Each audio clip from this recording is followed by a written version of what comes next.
Smile welcome. आजच्या सेशनमध्ये आपणा सगळ्यांचं खूप खूप स्वागत. Welcome welcome welcome you all. आज आपण आपल्या क्लासचा डे 4 आहे आणि आज आपण रेकी आपल्या जीवनात कशा पद्धतीने सकारात्मक बदल करते हे आपण जाणून घेणार आहे. प्रत्येक व्यक्तीला जीवनामध्ये माझ्या तरी मते सुख, समाधान, आरोग्य, ऐश्वर्य आणि दीर्घायुष्य पाहिजे. प्रत्येक व्यक्ती याच सुख आणि समाधानासाठी प्रत्येक क्षण कार्य करत असतो. पण तरी काही कारणांनी हे जीवन जगत असताना आपल्या जीवनामध्ये सकारात्मकता येत नाही. वारंवार निगेटिव्हिटी येत असते. तर आज आपण या रेकी ऊर्जांना समजून घेऊ. रेकी काय आहे, कशा पद्धतीने आपल्या जीवनामध्ये पॉझिटिव्हिटी आणत असते. पण त्याआधी लास्ट 3 डेज मध्ये किती लोकांनी मी सांगितलेली सगळे दुःख जाळून टाकण्याची ऍक्टिव्हिटी कंप्लीट केली, त्यांनी हँडल्स करा. बोला महिमा मॅडम, काय फरक पडला ही ऍक्टिव्हिटी केल्याने? अनम्यूट अनम्यूट करा. मॅम मॅम मला खूप चांगलं वाटत आहे, म्हणजे फ्रेश वाटते आणि असं निगेटिव्ह एनर्जी नाही वाटत आसपास. नेहमी असं उठल्याबरोबर फ्रेश वाटते ओके. आणि आणि माफ माइंड करू पण शकलात फ्रेश का राहते. कालच्या मेडिटेशन नंतर? माफ करू शकलात का? हो, खूप जास्त. आणि मी घरी गेल्यावर पण लिहिलं परत एकदा आणि जाडलं तर खूप चांगलं वाटलं मनातूनच. चला, ग्रेट, छान. कृष्णा सर, अनम्यूट करा. नमस्कार मॅडम. मी नमस्कार. एक स्टुडंट आहे आणि मी आता नीटचं प्रिपरेशन करतोय आणि सोबत सोबत तुमचे वेकली सेशन्स मी ऐकतोय. सो त्यामुळे मला डेली लिहिण्याने खूप एन्झायटी जी आहे ती रिलीफ होते आणि तुमचा सेशन माझा कालच्या लेक्चरने मिस झाला. पण कालचे रेकॉर्डिंग ऐकून मी माझं पास्ट लाईफ मेडिटेशन क्लिअर केलं आणि मॅम खूपच चांगलं वाटलं. आणि म्हणजे इतकं छान वाटलं ना की जेव्हा सगळी गोष्ट रिलीज झाली. सो तुमचे खूप खूप थँक्यू. Thank you ma'am. छान, ग्रेट. तुमच्या प्रॅक्टिसमुळे तुम्ही प्रगती करताय. ग्रेट. और कोई ज्यांनी ही निगेटिव्हिटी काढायचा प्रयत्न केला? कारण किती पर्सेंट लोक प्रॅक्टिस करतात, कारण त्यावरच आपला रिझल्ट येणार आहे. जेवढी छान प्रॅक्टिस कराल तुम्ही, कारण सगळे सेशन इथून पुढे तर प्रॅक्टिकलच आहे. थेरॉटिकल पार्ट आता उरलेला नाही आहे, कारण आपल्याला औरा बघायचा आहे, चक्रांची ऊर्जा समजून घ्यायची आहे, औरा स्कॅन करायला शिकायचं आहे, स्पर्शाने इतरांना हील करायचं. पण ते करत असताना पहिले आपल्याला पॉझिटिव्हिटीचं हिलिंग, सकारात्मकतेचं हिलिंग करणं गरजेचं आहे.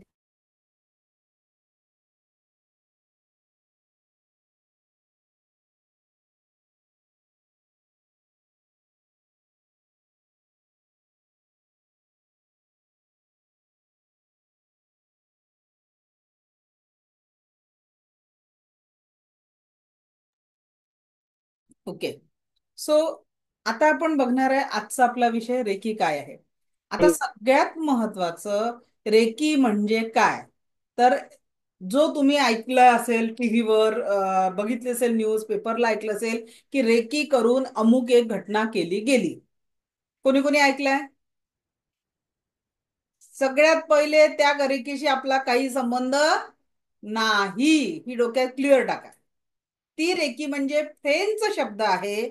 आणि त्या रेकीचा अर्थ काय आहे, पहिले त्याही रेकीचा अर्थ समजून सांगते, मग आपल्या रेकीचा अर्थ समजून घेऊ. त्या रेकीचा अर्थ आहे की जसं आपण म्हणतो ना की एखाद्याला हॉटेल टाकायचं आहे किंवा फॅक्टरी टाकायचं आहे, तर तो काय करतो? जागेचं परीक्षण करतो. परीक्षण करतो म्हणजे त्या तिथे कच्चा माल मिळेल का, तिथे त्याला लेबर वर्क मिळेल का, तिथे त्याला ते हॉटेल त्या जागी चालेल का, किंवा ती फॅक्टरी त्या जागी चालेल का, हे सगळं अवलोकन करणं याला फ्रेंच मध्ये रेकी करणं म्हणतात. मग आता जशी चांगल्या कामासाठी म्हणजे फॅक्टरी टाकणं किंवा याच्यासाठी रेकी केली जाते, त्याच पद्धतीने एखाद्याचं अपहरण करायचं तर तो किती वाजता येतो, किती वाजता जातो, याचं सुद्धा परीक्षण करणं याला रेकी म्हणतात. पण ती फ्रेंच रेकी आहे, त्या रेकीशी आपला काही संबंध नाही. पहिले क्लिअर झालं. आपण जी रेकी शिकणार आहोत ती जपानी चिकित्सा पद्धती स्पर्श चिकित्सा म्हणून ओळखली जाते. त्या रेकीमध्ये कोणा स्पर्श केला जातो का? ठीक आहे, ही रेकी आपण जगाच्या पाठीवर सेकंड लेवलमध्ये डिस्टन्सनी करू शकतो. पण रेकी, जी रेकी आपण शिकतोय आजपासनं, ती रेकी फक्त आणि फक्त स्वतःच्या आणि इतरांच्या कल्याणासाठी, चांगल्यापणासाठीच आपण वापरू शकतो.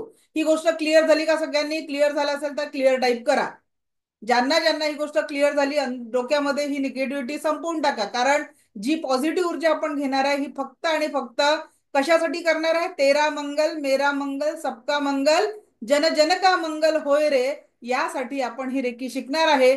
म्हणून ज्या रेकीला आपण इतक्या सुंदर रेकीला आज अनुभवणार आहे, आजपासून पुढे आपण प्रॅक्टिकल करणार आहे. सगळ्यात पहिले आपल्या माइंडमध्ये त्या ऊर्जांप्रती क्लिअरिटी पाहिजे. ठीक आहे. आता आपण ही रेकी काय आहे, कशी काम करते ते समजून घेणार आहोत. तर लक्षात घ्या, रेकी हा जपानी शब्द आहे. याचा अर्थ आहे सर्वव्यापी जीवन शक्ती. काय अर्थ आहे? सर्वव्यापी जीवन शक्ती, जी सर्वत्र आहे. ती कुठे आहे? सर्वत्र, सगळीकडे असलेली ऊर्जा, ती सर्वव्यापी जीवनशक्ती. हा झाला रेचा अर्थ. आणि कीचा अर्थ आहे जीवनशक्ती, म्हणजे जी सर्वत्र पसरलेली जी प्राण ऊर्जा आहे, जिला कुठलाही जात धर्म पंथ नाही, जी प्रत्येकासाठी समान आहे. आता ऑक्सिजन म्हणतो का? का रे बाबा तुझा धर्म काय आहे, जात काय, म्हणून ऑक्सिजन येतो का आपल्याकडे? तो जसा सगळ्यांसाठी सारखा आहे, त्याच पद्धतीने ही रेकी नावाची प्राण ऊर्जा सगळ्यांसाठी सारखी आहे. ही एक नैसर्गिक उपचार पद्धती आहे. आणि यह पद्धतियों में उपचारों द्वारा शरीराचे शारीरिक, मानसिक, भावनिक, आध्यात्मिक आणि आर्थिक सगळ्या लेवलच्या प्रश्नांवर आपण समाधान देऊ शकतो.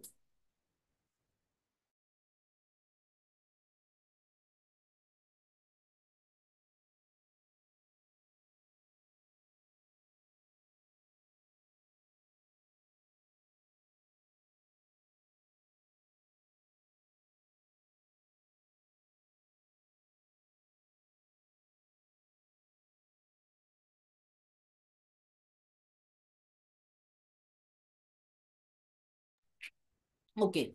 तर बघा, ही एक नैसर्गिक उपचार पद्धती आहे. आता ही ऊर्जा प्राचीन काळापासून भारतामध्ये वापरली जाते. ती कशी बघा, जसं सुरुवातीला आपण बघितलं, म्हणजे जर आपण द्वापर कृष्ण युगात म्हटलं तर कुबडा नावाच्या जी दासी होती, तिच्या पाठीवरून भगवान श्रीकृष्णांनी हात फिरवून तिचं कुबड नाहीसं केलं. काय वापरली? भगवान श्रीकृष्णांनी तिथे हातातनं स्पर्शाच्या माध्यमातून काहीतरी ऊर्जा आहे. आता किती लोकांना वाटलं ते तर देव होतं, आमच्या हातून ऊर्जा वाईल बिल की नाही. काळजी करू नका, सगळ्यांना प्रॅक्टिकली अनुभव पण देणार आहे मी त्या ऊर्जेचा. ओके. त्यानंतर दुसरं, प्रभू रामचंद्रांनी रामायण कालामध्ये दगडाला स्पर्श करून अहिल्येला शापमुक्त केलं. म्हणजेच काय होते? तिथे स्पर्श चिकित्सा होती. आता प्रत्येक आईने बाळ कितीही रडत असेल आणि तिने जवळ घेतलं आणि मायेने त्याला स्पर्श केला, तर रडणारं बाळ शांत होतं की नाही? काय आहे तिच्या हातांमध्ये? जादू. यस, ही स्पर्श चिकित्सेची ऊर्जा आहे. तिला फक्त जपान मधून ती रिडिस्कवर झाली, म्हणून ती रेकी नावाने ओळखल्या जाते. नाहीतर स्पर्शाचा उपचार तर आपणही करतोच आहे.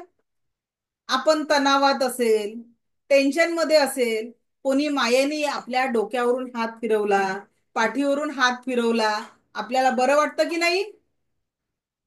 म्हणजे काय आहे? ही स्पर्शाची ऊर्जा आपल्याही हातामध्ये आहे. Yes or no? ही स्पर्श चिकित्सेची ऊर्जा आपल्यामध्ये ऑलरेडी आहे. एवढंच की आपलं डोकं दुखत असेल काही, तर कोणी मायेने डोकं चेपून दिलं तर बरं वाटेल की नाही? किंवा आई वडील जेव्हा मुलांना आशीर्वाद देतात, किंवा घरचे ज्येष्ठांना जेव्हा आपण नमस्कार करतो, किंवा गुरूंना आपण नमस्कार करतो, तर ते आपल्या डोक्यावर हात ठेवतात आणि काय म्हणतात? आशीर्वादाचे शब्द म्हणतात. तुझं कल्याण हो, तू आनंदी राहा, नेहमी सुखी राहा. म्हणून इथे काय म्हटलेलं आहे? Reiki work with your intention. तर हा जो तुम्ही स्पर्श करणार आहे, त्या स्पर्शासोबत तुम्ही जे इंटेन्शन देणार आहे, त्याच्यातून रेकीचा प्रवाह तुम्ही अनुभवणार आहे. आणि तुमच्या इंटेन्शन नुसार, म्हणून आपण 3 दिवस अफर्मेशनवर काम केलं, की जीवनाप्रती, स्वतःप्रती नकारात्मक विचार आला तर काय करायचं आहे? Cut cut cut, delete delete delete, आणि त्याच्या जागी पॉझिटिव्ह अफर्मेशन, ज्या गोष्टी आपल्याला पाहिजे आहेत त्या गोष्टी आपल्याला बोलायच्या आहेत. क्लिअर? ओके. तर यह नैसर्गिक उपचार पद्धती आहे जी आपल्या शारीरिक, मानसिक, भावनिक, आध्यात्मिक आणि आर्थिक लेवलच्या समस्यांवर उत्तम समाधान आहे. सर्व धर्मपंथांनी, तत्वचिंतकांनी रेकीचं अस्तित्व मान्य केलेलं आहे. चीनी याला ची म्हणतात, रशियन याला बायोप्लास्टिक एनर्जी म्हणतात, इंग्रज त्याला लाईट म्हणतात, होली स्पिरिट म्हणतात, हिंदू त्याला प्राण म्हणतात, ईश्वर कहिए, गॉड कहिए, चेतना और शक्ती एकही है. बरोबर आहे? ऊर्जा कधीच बदलणार नाही. आणि हिंदू संस्कृतीच्या अथर्व वेदामध्ये या स्पर्श चिकित्सेचा उल्लेख आलेला आहे. आणि त्यासोबतच भगवान बुद्ध रचित कमलसूत्र या ग्रंथामध्ये देखील या ऊर्जांचा उल्लेख आलेला आहे. कारण जेव्हा भगवान बुद्धांनी सगळे भिक्षू लोक जंगलातनं भ्रमण करायचे धर्मप्रचारासाठी, तर जंगलामध्ये हिंस्र पशु असायचे किंवा ते आजारी पडले, तर त्यात स्वतः कसं हील करायचं यासाठी या स्पर्श चिकित्सेच्या टेक्निक तिथे शिकवल्या गेलेल्या होत्या. आणि जेव्हा जर तुम्हाला इतिहास अजून डीप मध्ये जर आपण गेलो, मूळ रेकीचा इतिहास जो आहे, तर तुम्हाला माहितीये की सुरुवातीला सगळे लोक काय करायचे, खूप ध्यानधारणा करायचे आणि ध्यानाच्या माध्यमातून स्वतःच्या ऊर्जा ऍक्टिव्हेट करायचं. असं म्हटलं जातं की हिमालयामध्ये अगदी प्राचीन काळापासूनचे साधू आजही साधना करताना दिसतात. बरोबर की नाही? आणि आजही त्यांचं अस्तित्व आणि ऊर्जा तिथे आहे असं मानलं जातं. तर तो ध्यानाचा काळ होता. म्हणजे सगळ्या युगांच्या आधी जिथे सगळा बर्फ आहे, थंडी आहे, तर तेव्हा लोक ध्यान करून, बरोबर त्याच्यानंतर काय झालं, मंत्रांची शक्ती आली. लोक मंत्रांच्या शक्तींनी सुद्धा, म्हणजे आजही भारतामध्ये विविध समस्यांसाठी विविध मंत्र दिले जातात आणि त्या मंत्रांच्या माध्यमातून व्यक्ती आपल्या समस्यांचं समाधान करू शकतो. त्यानंतर काय झालं की ही जी शक्ती होती स्पर्श चिकित्सेची, कारण याला साधना खूप लागायची, मग ही शक्ती हळूहळू भारतात लुप्त झाली. कारण लोक शेतीकडे वळले आणि विविध वनस्पतींचा युग आला आणि त्याच्यातनं आयुर्वेद जन्माला आलं, की जे एखादा व्यक्ती पारंगत जरी झाला तो सगळ्यांना उपचारित करू शकत होता. बरोबर की नाही? आणि मंत्रांच्या शक्तीने इझिली मिळत नव्हते, कारण त्याला साधना जास्ती लागायची. म्हणून हळूहळू मंत्रशक्ती आणि ही स्पर्श चिकित्सेची शक्ती भारतातून लुप्त झाली. आणि तुम्हाला तर माहिती आहे भारताचं काय आहे, किती लोक योगा करतात, किती लोक योगा करतात, जरा हात वर बघू द्या बरं मला. योगा करणारे लोक, ओके. तो योगा शब्द नाही आहे, योग साधना आहे. बरोबर की नाही? पण तो गेला फॉरेनला, इथला भारतातला योग, आणि योगा म्हणून आला आणि आपण काय म्हणतो, आम्ही योग करत नाही, योगा करतो. आपणच तो फॉरेननी दिलेला शब्द अडॉप्ट केला.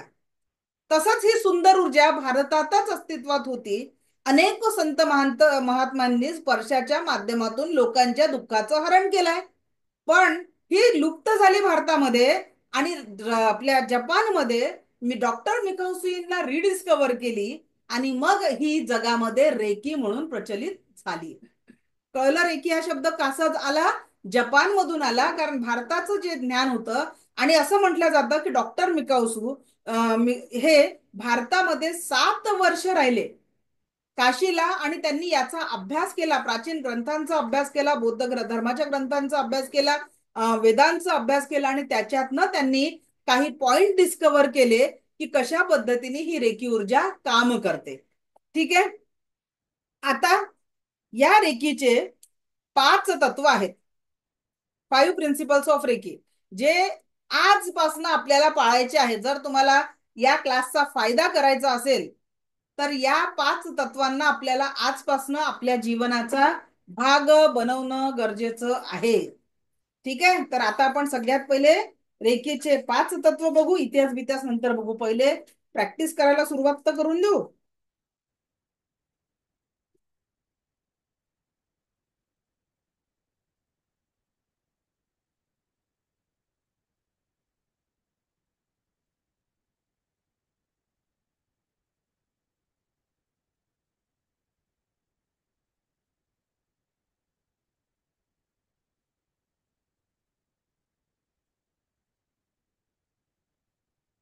ओके.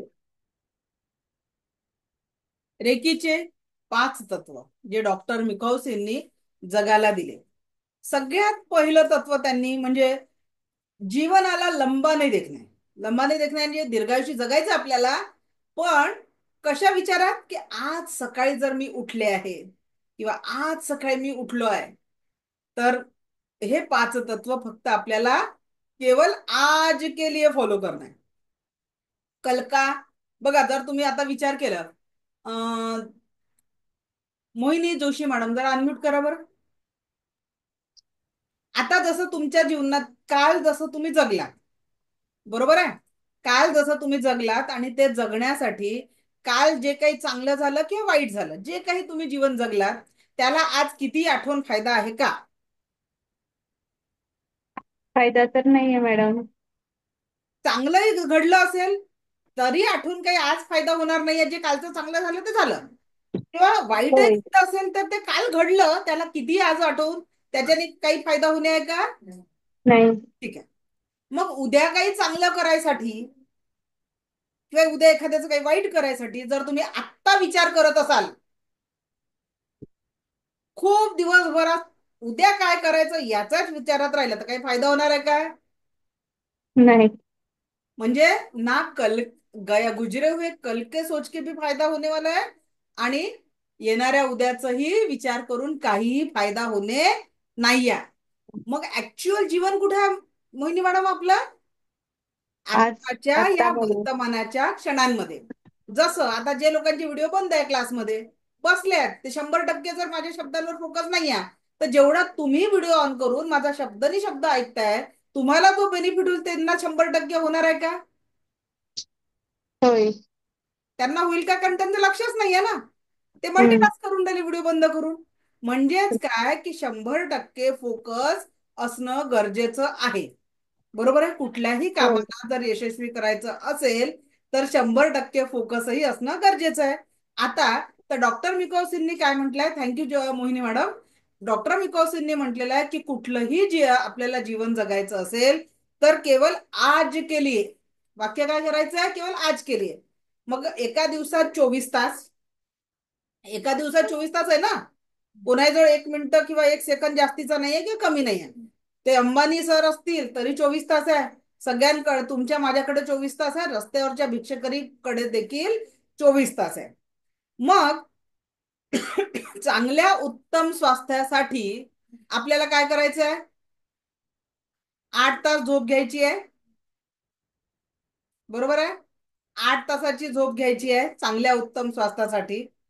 त्याच्यानंतर 1 तासाचं काय करायचं, आपल्याला मेडिटेशन करायचं आहे. म्हणजे अच्छा कुछ तुम्ही पॉझिटिव्ह जीवन के लिए देणं आहे. आणि आंघोळ बिंगोळ करण्यात असे 10 तास तर तुमच्या स्वतःच्या हे सेल्फसाठी जाणार आहे. आता तुम्हाला एक गोष्ट सांगते. मी त्या दिवशी एका व्यक्तीला भेटले आणि त्यांना म्हटलं ना, अब ना मेरा सगळं काही झालंय म्हटलं जीवनामध्ये, आता हेल्थला थोडस टार्गेटवर आणायचं. त्यांनी मला इतकं सुंदर उत्तर दिलं, हेल्थ कधीच टार्गेट असू शकत नाही, ती प्रत्येक क्षण तुमची प्रायोरिटी असली पाहिजे. आणि मग तेव्हा मला रिअलाइज झालं, हीच गोष्ट मी रोज माझ्या क्लासमध्ये शिकवते आणि मी हेल्थला टार्गेट शब्द कसा वाटला, कसा का वापरला. I realize that. आणि हे तर मी रोज सांगते. मग मला रिअलाइज झालं की हेल्थ खरोखर टार्गेट नसतं, ती आपली प्रायोरिटी असायला पाहिजे. कारण जर तुम्ही एवढीही दगदग करून जीवनाला आनंदी ठेवू शकत नसाल तर तिथे प्रॉब्लेम होईल. तर सगळ्यात पहिले आपल्याला आज मध्ये आणायचे 10 तास आपले स्वतःसाठी गेले, बरोबर की नाही. उरलेले 14 तास मी जे सांगेल ते तत्व अनुसरायला कोण कोण तयार, म्हणजे मी नाही, डॉक्टर मिकौसिननी सांगितलेले तत्व आहे जे मी तुमच्यापर्यंत पोहोचवणार आहे. आणि ते जर तुम्ही 1 महिना वापरून बघा, सेल्फी बदललेली राहील. रेडी आहात 5 तत्वांना स्वतःच्या जीवनामध्ये अवलंबण्यासाठी?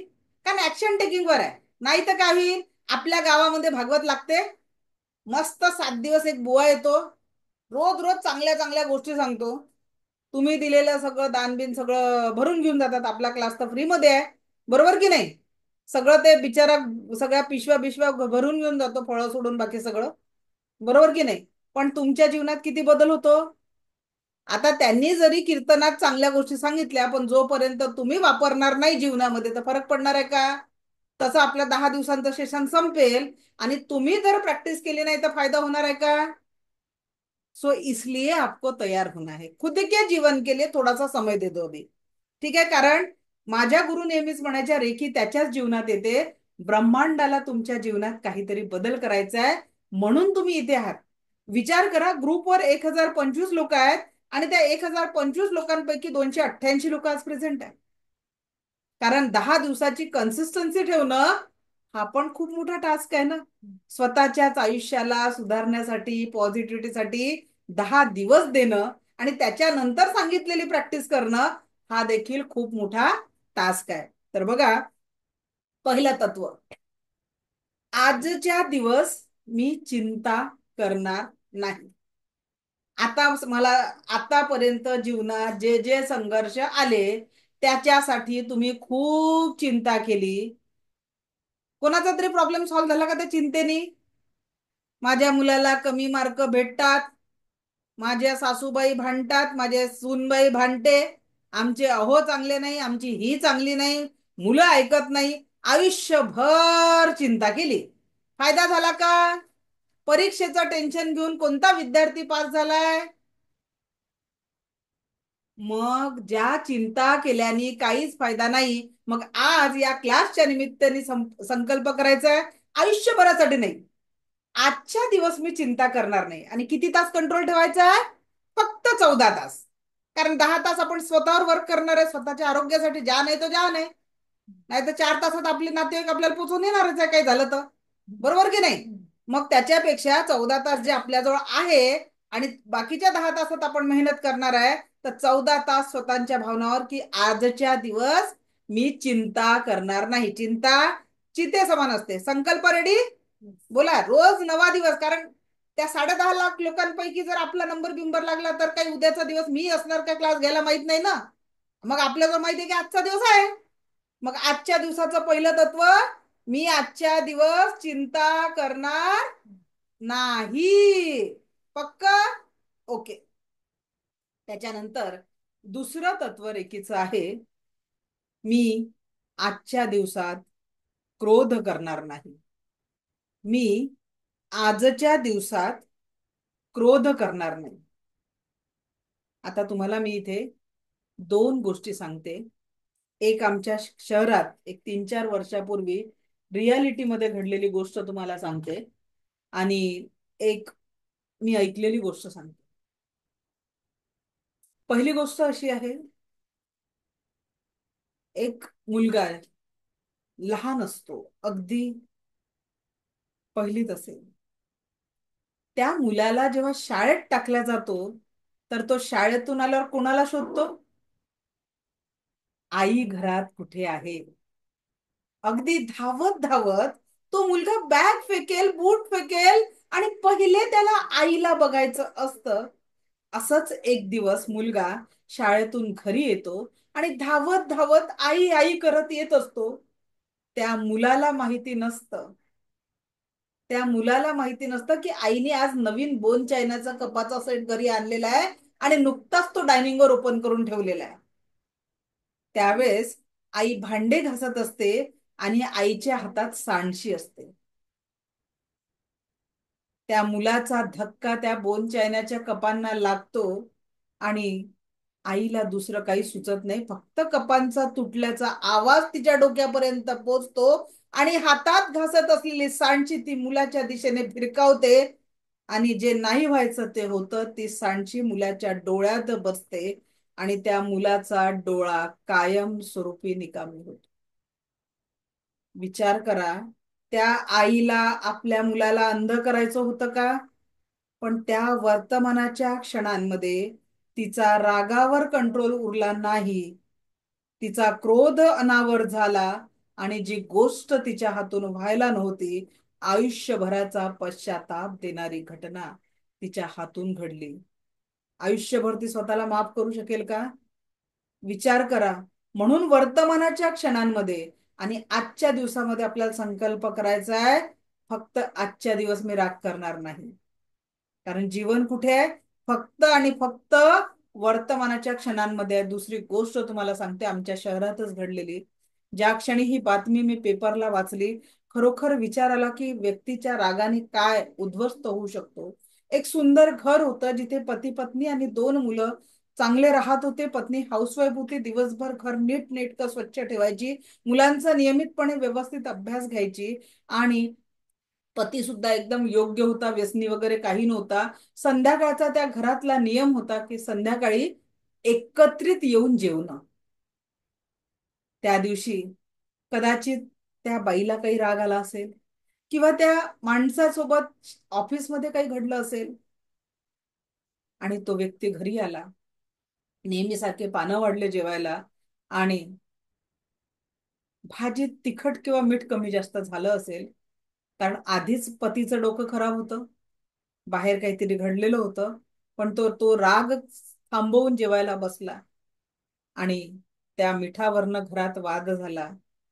पत्नी सुद्धा काहीतरी कामाच्या चिडचिडीत असेल, तिने प्रत्युत्तर दिलं. 2 मिनिटात दोघांचा राग एकमेकांना उत्तर देण्यात आला. पतीने समोरचं ताट भिरकावलं आणि पत्नीचा गळा आवळला. सुशिक्षित व्यक्ती, होत्याचं नव्हतं झालं. 2 मिनिटामध्ये पत्नी गतप्राण झाली. जेव्हा तिचा प्राण गेला, पती भानावर आला, स्वतःला पोलिसांच्या स्वाधीन केलं, पण तोपर्यंत एक संसार त्या रागाने उद्ध्वस्त केला होता कायमस्वरूपी. मुलं अनाथ झाली होती, पती जेलमध्ये, पत्नी देवाघरी. विचार करा, जर वर्तमानाच्या क्षणांना आपण रागावर कंट्रोल केला नाही तर किती भयानक घटना घडू शकतात. म्हणून आजचा दुसरा संकल्प, फक्त आजच्या दिवस मी राग करणार नाही. तयार आहात या संकल्पासाठी? ही रेकी शिकायची असेल तर हे संकल्प आवश्यक आहे, कारण रोज नव्याने आपल्याकडे नवा दिवस येतो. नव्या दिवसासोबत आपण सुरुवात करत असतो. कुठल्याही परिस्थितीत राग करायचा नाही. कसंही जगलत तरी दिवस संपणार आहे, जीवन संपणार आहे. एकानंतर एक सकारात्मक किंवा नकारात्मक ऊर्जा तुमच्या जीवनात येणार आहे. आजच्या दिवस राग करायचा नाही. इमानदारीने आपल्या उपजीविकाचे साधन निर्माण करायचे, म्हणजे कुठल्याही परिस्थितीत कुणालाही दुखवून 1 रुपया पण तुमच्याकडे आला नाही पाहिजे, याचा प्रयत्न करायचा ना. दुसरं, जे काही काम तुम्ही करताय, विद्यार्थी आहे, अध्ययन हे तुमचं काम आहे, गृहिणी आहे तर 2 वेळचं कुटुंबाला जेवण द्यायचं आहे, तर ऑफिसमध्ये तुम्ही ज्या जबाबदाऱ्या निवडता आहे त्या पद्धतीने. आता हा जो क्लास आहे, हा क्लासमध्ये आपण आजचा 4था दिवस आहे. कुठेतरी तुम्हाला जाणीव झाली का की फ्रीचा क्लास आणि टाइमपास चालू आहे? प्रॉपर अध्ययन, कारण ही मी जबाबदारी स्वीकारलेली आहे. जर मी माझ्यासाठी की मी क्लास घेते तर मला देताना तो वेळ वाया नाही घालवायचा आहे. आता बघा, 4 दिवस झाले तरी मी माझी ओळख तुम्हाला करून दिली काय? मी कोण आहे, कुठून आहे, काय करते, किती वर्षापासून काम करते, ते सगळं तुम्हाला गुगलवर भेटून जाईल. पण आपल्याला शिकण्याचा वेळ कमी नाही पडला पाहिजे, म्हणून मी तेवढा वेळ अजूनपर्यंत घेतलेला नाहीये. कारण माझ्याबद्दल माहिती देणं महत्वाचं नाहीये. तुम्हाला माझ्या या ट्रेनिंग मधनं काहीतरी समाधान देणं किंवा तुमच्या जीवनामध्ये नव्या सकारात्मकतेच्या वाटा निर्माण करणं, हा माझा उद्देश आहे. मी त्यासाठी काम करत आहे. तर आजच्या दिवसाचा संकल्प, आजच्या दिवसात राग करायचा नाही, आणि जे काही तुमच्यावर जबाबदारी आहे त्या 100% निभवण्याचा प्रयत्न करा. आज लक्षात घ्या, आपण काय करतो. तुम्हाला जबाबदाऱ्यांची एक गोष्ट सांगते. एक ना पत्र एका मुलाने आपल्या आई बाबांना लिहिलं होतं. जे आज आपण म्हणतो की नाही की मुलं आईवडिलांना विसरतात, ही जी खंत असते. मी तुम्हाला आता 2 गोष्टी अजून सांगते, थोडा विचार करा. एका मुलाने पत्र लिहिलं, आई बाबा खरंच सांगा ना, आई बाबा खरंच सांगा ना, फॉरेन कुठे असतं हे मला माहिती नव्हतं. एवढंच काय, घराबाहेरचं जगही मला माहिती नव्हतं. अगदी लहान होतो तेव्हा तुम्ही एकच म्हटलं, बाळा तुला खूप शिकायचं आहे, खूप मोठं व्हायचंय, खूप शिकायचंय, खूप मोठं व्हायचंय, तुला खूप मोठं झालेलं आम्हाला बघायचंय. आणि अगदी लहानसा होतो तेव्हापासून तुम्ही मला हॉस्टेलला टाकलं. एकच सांगितलं, बाळा तुला खूप मोठं व्हायचंय. आई, मी रात्रीच्या अंधारात त्या हॉस्टेलमध्ये खूप एकटा होतो आणि खूप रडायचो, मला तुमची खूप आठवण यायची. पण तुम्ही स्वप्न दिले होते, खूप शिकायचंय, खूप मोठं व्हायचंय. खूपदा एकटा होतो. रात्री मला आई तुझी खूप आठवण यायची, पण तुम्ही मला खूप दूर ठेवलं होतं. थोडासा मोठा झालो, असं वाटलं शाळा संपल्यावर कॉलेजमध्ये तुमच्याकडे शिक्षण घ्यावं. तुम्ही मला दुसऱ्या राज्यात ऍडमिशन करून टाकली. अगदी अजून दूर झालो, पण मी थोडा मोठा झालो होतो. रात्री आई तुझी आठवण यायची, पण दिवसा माझे खूप मित्र झाले होते. त्या मित्रांमध्ये कळलंच नाही की माझं जग बदललं.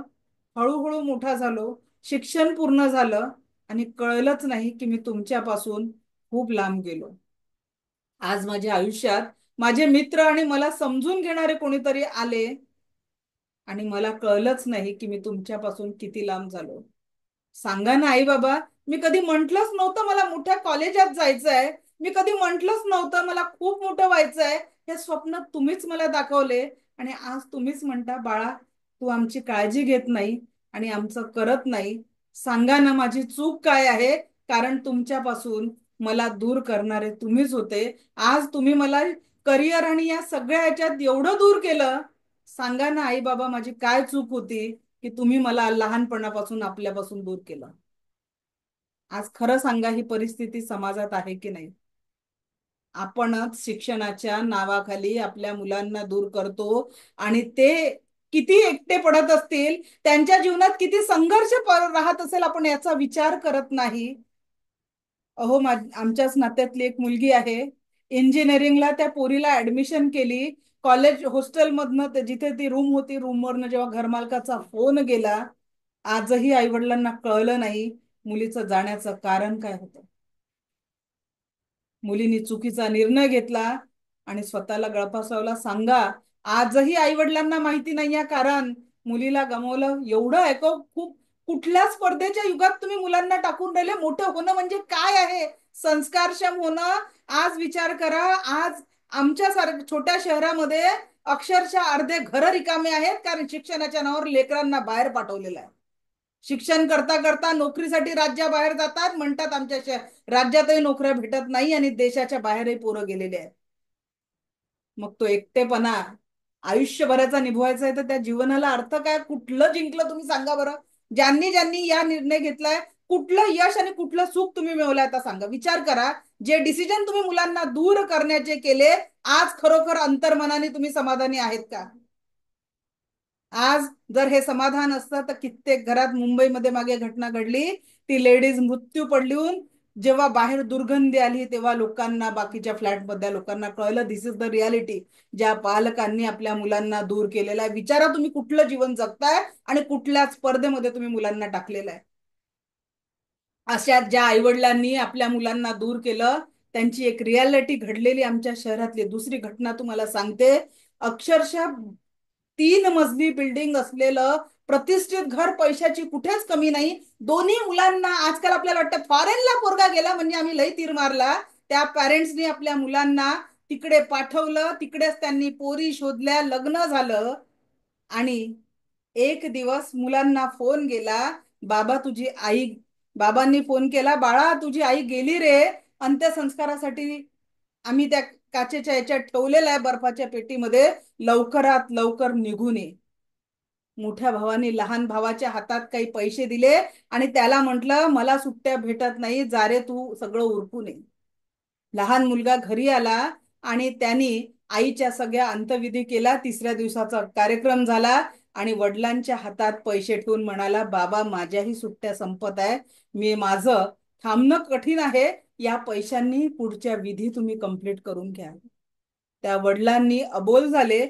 थोडा वेळात तुला सांगतो असं म्हणाले. घरच्या टेरेसवर गेले. एक भयानक आवाज झाला. त्यांच्या हातात एक चिठ्ठी मिळाली. उद्या तुला सुट्ट्या मिळतील की नाही मिळतील, आता जातच आहे तर माझ्याही विधी करून जा.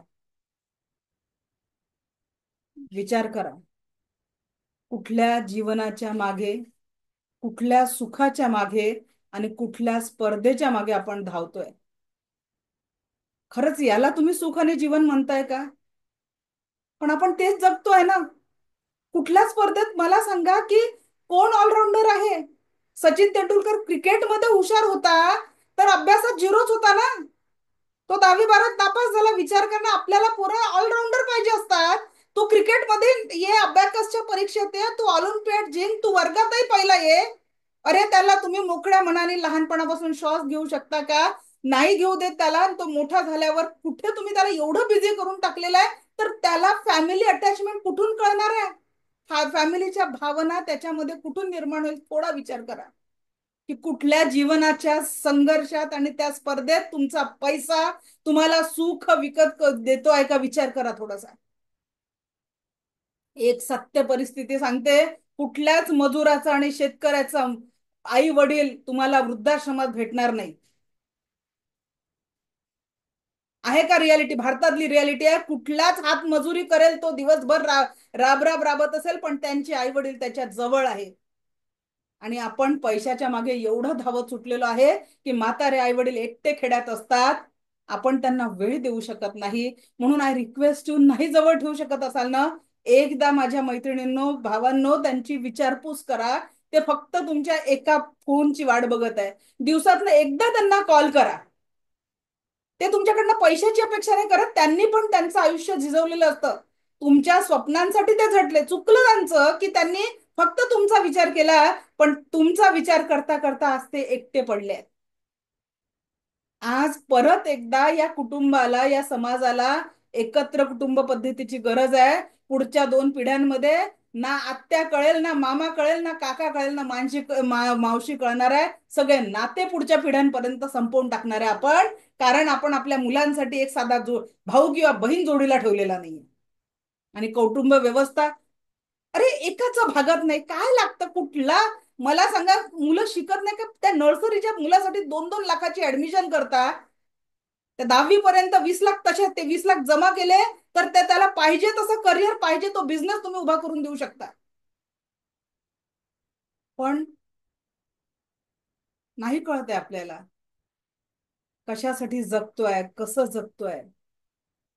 याचा कुठेतरी ताळमेळ आणि विचार चुकलेला आहे. आणि म्हणून रेकीचं तिसरं तत्व की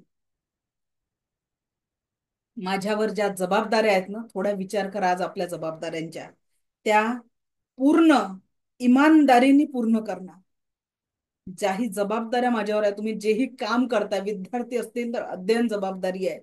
कुणाचे आई वडील असाल तर मुलांप्रती वेळ द्या हो. पैसा तर तुम्ही खूप कमवून राहिलेले आहेत, पण त्या कुटुंबामध्ये संवाद उरलेला नाहीये. भावनापूर्वक संवाद. घरामध्ये 4 लोक आहेत, त्या 4 लोकांसाठी थोडासा एकमेकांसाठी वेळ काढा. नाही जवळ राहू शकत तर आठवड्यातनं एकदा आईवडिलांची भेट घ्या. अख्खं उभं आयुष्य त्यांनी तुमच्यासाठी वेचलेलं आहे. कारण त्यांना वाटत होतं की मोठं झाल्यावर मुलाला खूप मोठं बघितल्यावर आम्ही आनंदी होऊ.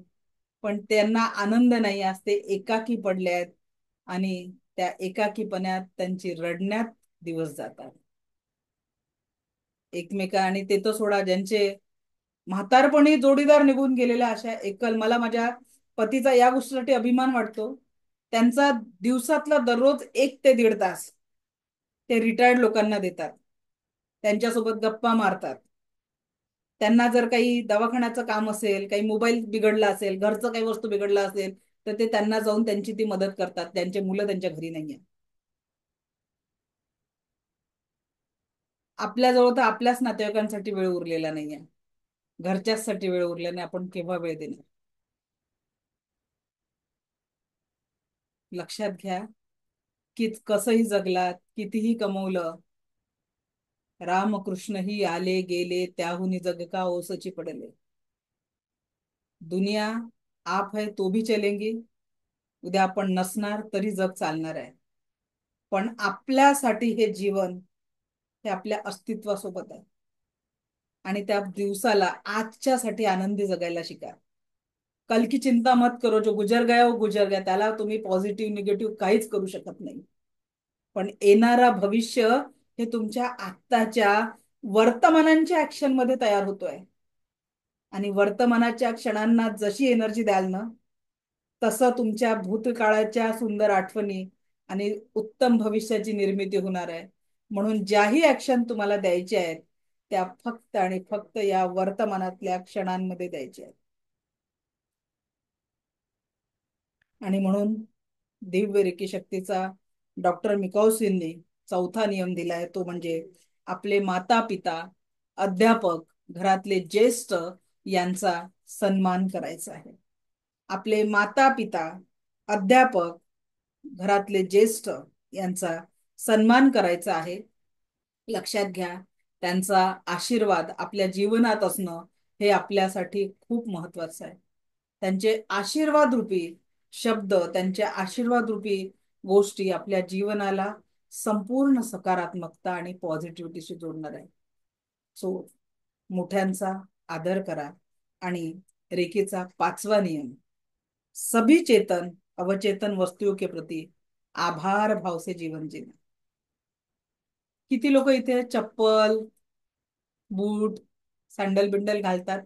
हँडल्स करा बरं, चप्पल बूट घालणारे एक दोन लोक. अच्छा, लोकेश सर तुम्ही घालता का चप्पल? अनम्यूट कर. हो, घालतो घालतो. कितीदा थँक्यू म्हटलंय त्या चपलेला? नाही नाही म्हणलं. नाही म्हटलं ना? नाही.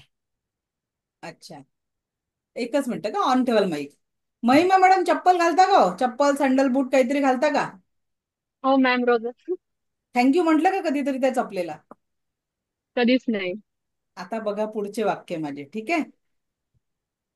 आपल्यासाठी त्या चपला बनल्या, आपल्यासाठी झिजल्या, आपल्यासाठी तुटल्या, आपल्यासाठी संपल्या.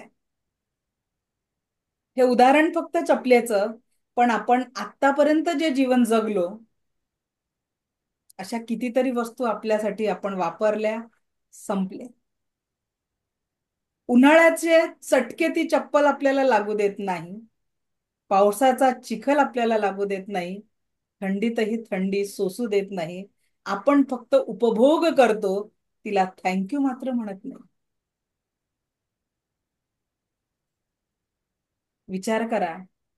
पण रेकी तुम्हाला काय म्हणते की सगळ्या चेतन अवचेतन वस्तूंप्रती थँक्यूचा भाव ठेवा. Just say thank you.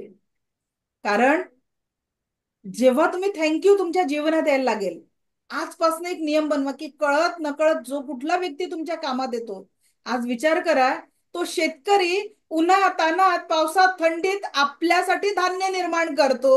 म्हणून पैसा जरी आपला असतो, पण शेतकऱ्यांनी शेतात राबणं बंद केलं तर आपल्या पोटात अन्नाचा कण मिळणार नाही. त्याच्यासाठी थँक्यू. तो मजूर उन्हाचे चटके शोधत आपल्यासाठी घराचं बांधकाम करतो, आपल्यासाठी वास्तू ऑफिसची निर्मिती करतो, पण आपण कधी त्याला थँक्यू म्हणत नाही. विचार करा, किती हमाल लोक आहेत जे पाठीवर ओझे वाहतात आणि आपल्यापर्यंत साहित्य पोहोचवतात. कुठला तरी इंजिनियर आपल्यासाठी नवीन शोध घेतोय, कुठला तरी नवीन डॉक्टर लोक काहीतरी सायंटिस्ट आहेत म्हणून शोध करून विविध काळात आपल्याला वाचवत आहे. पण लक्षात घ्या, आपण फक्त उपभोग मात्र करतो, पण थँक्यू म्हणत नाही. आज तुम्हाला एक मंत्र देते की थँक्यूची सुरुवात आपल्या घरापासून करूया. घरात 3 आणि 4 लोक राहतो आपण, त्यांना थोडं थँक्यू म्हणूया. आईनी प्रेमाने ताट वाढून दिलं, आईला थँक्यू म्हणा. वडिलांनी छोटीशी का होईना एक छोटीशी गिफ्ट दिली, त्यांना थँक्यू म्हणा. या थँक्यू मध्ये एवढी ताकद आहे. जेव्हा तुम्ही लक्षात घ्या, त्या दिवशी मी तुम्हाला म्हटलं होतं, सांगा लोकेश सर, मी तुम्हाला 5 करोड दिले तर तुम्ही डोळे द्याल का हो तुमचे? नाही. द्याल का? मोहिनी मॅडम एक हात द्याल का 5 करोड मध्ये? द्याल का एक हात? एक हात जर मी मागितला महिमा मॅडम द्याल का? नाही मॅम, बरोबर बिलकुल आहे. मग विचार करा, करोडोचं धान्य आपल्याला, हे जे सुंदर शरीर आपल्याला मिळालेलं आहे, आपण स्वतःला तरी कधी थँक्यू म्हटलंय का? नाही, कधीच नाही. सुरुवात करायची सेल्फ थँक्यू पासून. जरा सगळ्यांनी लहान बाळाला आई जशी किस करते तसं आपल्या हाताला किस करा. Yes I love myself म्हणा. Yes I love myself. कारण सगळ्या दुनियाची काळजी घेता घेता आपण कधीच स्वतःला प्रेम केलं नाही. बघा, या हातांनी आजपर्यंत आपल्यासाठी किती काम केलेले आहे, या डोळ्यांनी आपण सुंदर जग बघितलेलं आहे, या कानाने आपलं किती आपल्या निरंतर आपल्याला पाहिजे शनिवार रविवारची सुट्टी. मला सांगा, कधी हृदयाने 1 मिनिटाची सुट्टी घेतली तर काय होईल? तो निरंतर आपल्याला जन्मापासून आतापर्यंत जगवून राहिला आणि अजून जगवणार आहे, आणि आपण मनुष्य त्याला सुद्धा थँक्यू म्हणत नाही आणि त्याची काळजी घेत नाही. मग तो कुरकुर करतो, मग कोलेस्ट्रॉल वाढतं, मग बायपास करावी लागते. हे का बरं? आपण आभारी नाही आहे त्याचं म्हणून. कंप्लेंट तर करणार आहे ना. आता तुम्ही चांगलं एखाद्यासाठी खूप केलं आणि त्यांनी तुम्हाला थँक्यू म्हटलं नाही, तुम्हाला राग येते की नाही येत? हो. तुम्ही काय म्हणता, मी याच्यासाठी एवढं सगळं केलं आणि हा माझ्यासाठी काहीच करत नाही. तुम्हाला थँक्यूची अपेक्षा असते. मग जो शरीरातला प्रत्येक ऑर्गन निरंतर काम करून राहिले. आता लक्षात घ्या, जेव्हा आपल्या पोटात आपण अन्न घालतो, ते चुकीचं जरी असलं तरी आपले ते बिचारे आतडे त्याला पचवायचं काम करतात की नाही करत? करतात. तरी त्याला थँक्यू म्हणत नाही आपण. म्हणून सुरुवात थँक्यू स्वतःपासनं, मग कुटुंबासाठी, मग समाजासाठी. मग बघा, आयुष्य किती सुंदर होऊन जातो तुमच्या एका थँक्यू या शब्दाने. तुमच्याच आजूबाजूचा औरा बदलून जातो. लोक भी वही रहेंगे आणि जीवन पण खूप सुंदर होऊन जाईल. आज मला एक फोन आला आमच्या एका स्टुडंटचा. त्यांनी 4 महिन्याआधी माझ्याकडे ग्रँड मास्टरचा कोर्स केला, रेकीमध्ये जो हायेस्ट ट्रेनिंगचा कोर्स असतो. त्यांनी एक थँक्यू म्हणायला फोन केला, कारण मी माझ्या विद्यार्थ्यांना थँक्यूची सवय लावली.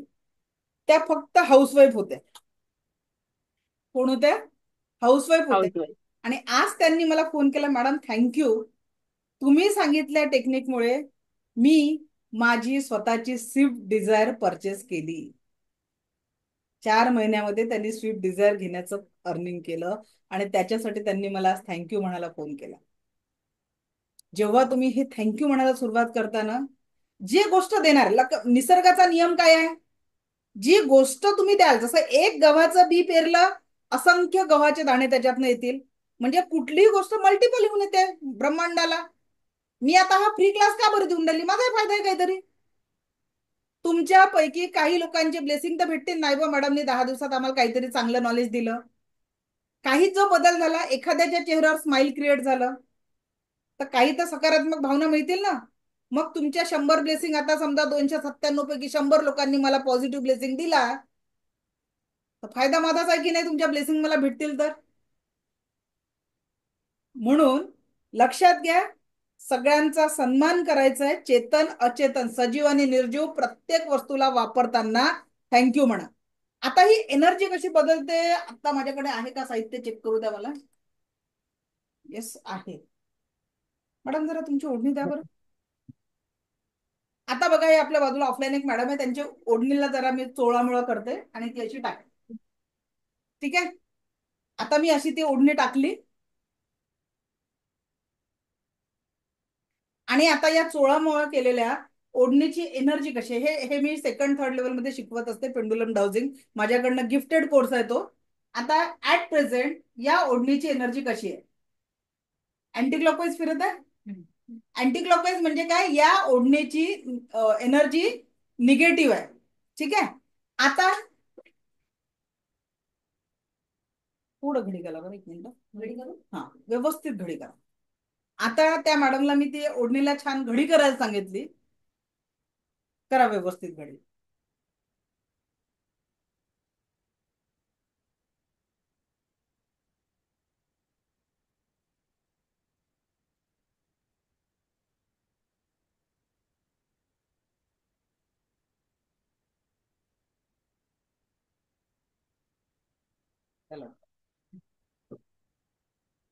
थँक्यू. आता बघा, त्या मॅडमनी ओढणीला घडी घातली आणि आता मी या ओढणीची एनर्जी विचारते. ऍट प्रेझेंट या ओढणीची एनर्जी कशी आहे? चेंज झाली डिरेक्शन, क्लॉकवाईज येत आहे. आता विचार करा, हे प्रॅक्टिकल का? आता त्या ओढणीची एनर्जी पॉझिटिव्ह झाली, कारण तिला जो चोळामोळा केलेला होता तर त्याला आपण व्यवस्थित अरेंज केलं. हे प्रॅक्टिकल काय सांगतं? आपण आपल्या घरामध्ये जर पसारा ठेवत असेल, डोक्यामध्ये जर नकारात्मक विचारांचा पसारा ठेवत असेल, तर मग पॉझिटिव्ह एनर्जी राहील का? तिथे एनर्जी कशी तयार होईल? निगेटिव्ह तयार होईल. या पद्धतीने हे रेकीचे 5 तत्व जीवनासाठी खूप महत्वाचे आहे. पहिलं, आजच्या दिवस मी चिंता करणार नाही. दुसरं, आजच्या दिवस मी राग करणार नाही. तिसरं, माझ्यावर असलेल्या सगळ्या जबाबदाऱ्या मी इमानदारीने पूर्ण करणार. माता पिता, अध्यापक आणि ज्येष्ठांचा सन्मान करणार आणि सगळ्या चेतन अवचेतन वस्तूंप्रती थँक्यूची भावना, ग्रॅटिट्यूडची भावना ठेवणार. आजपासूनच आपल्याला जर रेकी पुढे शिकायची आहे तर हे 5 तत्व म्हणजे तुमच्या जीवनाचा भाग असणं कंपल्सरी आहे. सो कोण कोण प्रॉमिस करताय की आज से दिस 5 प्रिन्सिपल्स ऑफ रेकी हे तुमच्या जीवनाचा भाग असणार आहे? रेडी आहात? So thank you. सो आजचं सेशन कसं थँक्यू. वाटलं? कारण पुढचं सांगितल्यावर तेवढा वेळ नाही जाणार आपल्याला. एनिवन? कसं वाटलं महिमा मॅडम? तुम्हीच सांगा. तुमचा माईक ऑन आहे जरा. खूप छान, खूप छान. Okay, great. Thank you so much ma'am. Thank you so much. Okay, बोला कृष्णा सर. मॅम, खूपच उत्तम वाटलं आणि सोबत सोबत तुम्ही जी स्टोरी सांगितली, अक्षरशः 40 स्टोरीमध्ये डोळ्यातून अश्रू वाहत होते आणि लिटरली आजचं सत्य आहे ते. आणि तुमचे जे शब्द आहेत ते मनामध्ये कोरले जातात. सोबत सोबत तुम्ही जे ज्ञान देता आम्हाला ते खूपच उपयोगी आहे आमच्या जीवनासाठी. त्यासाठी तुम्हाला खूप खूप धन्यवाद. थँक्यू खूप व्हेरी खूप मच. थँक्यू. सर, प्रॅक्टिकली वापरायला सुरुवात करा, तेव्हाच बदल होईल. कारण मला जर नुसतं ऐकल्यानं विसरून गेलं तर फायदा होणार नाही. हे सगळे शब्द जेव्हा तुमच्या जीवनाचा भाग बनेल ना, तेव्हा तुम्ही नकारात्मकतेपासून पॉझिटिव्ह ऊर्जांकडे, जीवनाकडे वळाल. थँक्यू. मी एक नीटचा स्टुडंट आहे. आता मला 4 मे ची माझी नीटची एक्झाम आहे आणि त्यासाठी मी हे एकही कंटिन्युअस बघतोय. कारण की लाईफमध्ये चेंजेस आणणं आणि याच्या आधी माझी मम्मी तुमच्या डेली लेक्चर्स बघायची, व्हिडिओ लेक्चर्स, रेकॉर्डेड लेक्चर्स. आणि तिच्या लाईफमध्ये पण काय काय चेंजेस झालेले आहेत. सो त्यासाठी मम्मीकडून पण तुम्हाला खूप खूप थँक्यू. Thank you very much. बस म्हटलं ना, ब्लेसिंग आल्यात आपल्याकडे. This is the my credit. म्हणजे मला माझी फी मिळाली. Okay, thank you. सुचिता मॅडम बोला. सुचिता मॅडम, माईक ऑन करा, बोला. हा, हॅलो मॅम, थँक्यू. बोला. खूप खूप थँक्यू तुम्हाला. आणि तुमचं सेशन जॉईन केल्यापासून खूप फरक वाटतोय. ऍक्च्युली माझ्या पास्ट मध्ये ना खूप काही होऊन गेलेलं आहे. माईक बंद झालं सुचिता मॅडम. माईक ऑन करा. हा, हॅलो, आवाज येतो मॅडम? येतोय, बोला. हा, नाही, पास्ट मध्ये खूप काही होऊन गेलेलं होतं. तर त्याच्यासाठी मला हार्डली ना रात्री 1 तास किंवा 2च तास झोप येते. पण तुमचं सेशन जॉईन केल्यापासून मला बराच फरक वाटायला लागलाय आणि अजून मी त्याच्यात इम्प्रूव्ह करायचा खूप प्रयत्न करेन. त्यासाठी तुम्हाला खूप खूप thank you. Great, thank you. Irshad sir बोला. हॅलो. हॅलो. हा सर बोला. आवाज कमी येतोय, थोडा आवाज चेक करा. Hello hello madam. हा, येतोय आवाज, बोला. हा मॅडम, मला तुमची 3-4 दिवसापासून अटेंड करत आहे. खूप फरक पडलेला आहे आणि मला तो अपॉइंटमेंट पण हवी आहे. अपॉइंटमेंट साठी सर, जो तुम्हाला ग्रुपमध्ये ऍडमिनचा नंबर असेल ना, तो चेक करा आणि तिथे तुम्ही मेसेज टाका. आमची टीम सपोर्ट करेल तुम्हाला. नाही, 3-4 दिवसापासून बरंच सकारात्मक बदल झालेला आहे. छान. आपण वापर पण करत आहे, त्याच्यामध्ये प्रॅक्टिकली करत आहे आणि स्वतः तुम्ही जिथे गाईडलाईन दिल्या त्या सूचनांचं पालन करून स्वतःला धन्यवाद देणे. फक्त आजपर्यंत व्यक्त होऊ शकलो नाही. आज माझी इच्छा झाली की आपण बोलायला पाहिजे मॅडम. चला, thank you very much. Thank you madam. Thank you. Okay, Purnima madam बोला.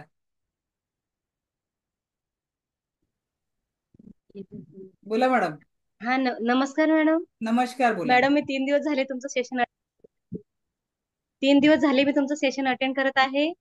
कविता गजर ताईंनी मला सांगितलं, त्यांचेही धन्यवाद. आणि मला खूप आवडतंय मॅडम. खूप खूप खूप धन्यवाद तुमचे.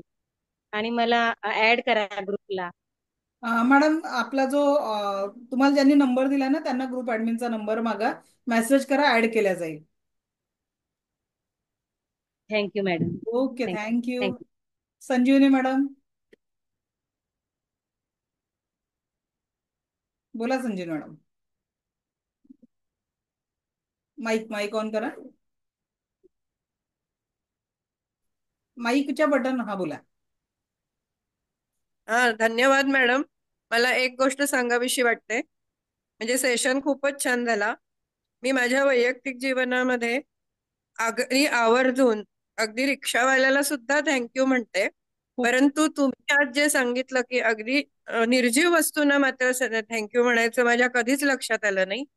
तर ते आज माझ्या म्हणजे तुमच्या स्पीच मधनं माझ्या लक्षात आलं आणि त्याचा मी अंगीकार आता इथून पुढे करीन.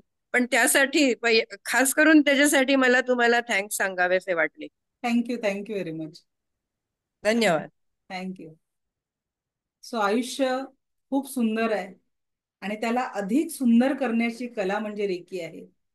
रेकीची जेव्हा तुम्ही प्रॅक्टिस करायला सुरुवात करता, 3 महिने जेव्हा निरंतर प्रॅक्टिस करता ना, आयुष्यात सगळं काही बदललेलं असतं. आणि त्याच बदलल्या याच्यातून मी सेल्फी चॅलेंज देत असते की बाबा करून बघा. आणि जे नाहीच करत ना त्यांना एक रिक्वेस्ट करते, नाही काय तर माझी परीक्षा घ्यायसाठी तरी करून बघा की या मॅडम एवढ्या गोष्टी सांगतात, खरंच काहीतरी होते का, एवढ्यासाठी तरी करा, पण प्लीज प्रॅक्टिस करा. कारण रेकी तुमच्या प्रॅक्टिस मधनं, तुमच्या इंटेन्शन मधनं तुमच्या जीवनात बदल करणार आहे. नाहीतर रोज जर आलात आणि मला ऐकून घेतलं त्याच्यानी फरक पडणार नाही. ही सकारात्मकता तुम्हाला तुमच्या जीवनात तुमच्या प्रयत्नातनच मिळणार आहे. मी फक्त त्याचं माध्यम मात्र आहे. ही ऊर्जा खूप सुंदर आहे आणि याला आपल्याला अधिक सुंदरपणे आपल्या जीवनामध्ये अप्लाय करायचं. सो थँक्यू, मला ऐकून घेतलं यासाठी आपलं कोटी कोटी आभार. दिव्य रेकी शक्ती आपल्या जीवनात परम सुख, समाधान, आरोग्य, ऐश्वर आणि दीर्घायुष्य निर्माण करो, हीच ईश्वरचरणी प्रार्थना.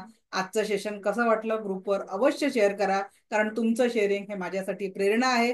तुमच्या शेअरिंग मधनं मला अधिक नवीन ऊर्जा मिळत असते. तर तुमचं शेअरिंग अवश्य असू द्या. जे लोक ऑनलाईन न बघता रेकॉर्डिंग बघतात त्यांनाही सांगितलेल्या सगळ्या प्रॅक्टिस जीवनामध्ये आणा. लाईफ खूप सुंदर आहे, त्याला अधिक सुंदर करा. Thank you, thank you, thank you very much.